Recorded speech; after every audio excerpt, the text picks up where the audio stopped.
మీ క్లాసెస్‌లో మనీ సంపాదించాలి అంటే ఏం చెప్తారు? ఎలా ట్రైన్ చేస్తారు? వాళ్ళ యొక్క ఓల్డ్ బిహేవియర్ ఉంటుంది కదా! ఓల్డ్ ప్యాటర్న్‌తో వస్తారంటే సబ్‌కాన్షియస్ మైండ్‌లో ఓల్డ్ బిహేవియర్ ఉంటుంది. ఓల్డ్ ప్యాటర్న్ ఉంటాయి.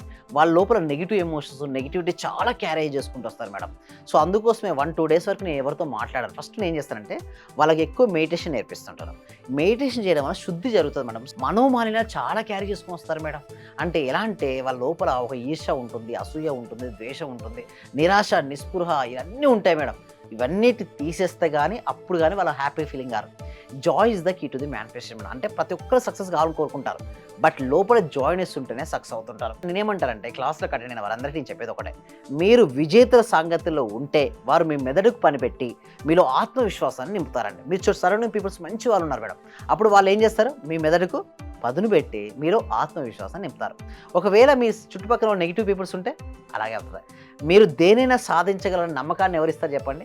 మీ చుట్టుపక్కల ఉన్న వాళ్ళు గనుక పాజిటివ్ యాటిట్యూడ్ ఉందనుకోండి, మీ లోపల ఏం చేస్తారు? ధైర్యాన్ని నింపేస్తారు. మీలో ఎంత ధైర్యం ఉంటే అంత మనీ వస్తది. ఎందుకు చెప్పండి? ధైర్యే సాహసే లక్ష్మి. లక్ష్మి. ధైర్యవంతుని లక్ష్మీదేవి వరిస్తుందంటారండి. ఒకళ్ళు పిరికి వాళ్ళని ఎవరు వరిస్తది? ఎవరు చెప్పరా? జ్యేష్ఠదేవి. అంటే లక్ష్మీదేవి, జ్యేష్ఠదేవి సిస్టర్స్ అటండి.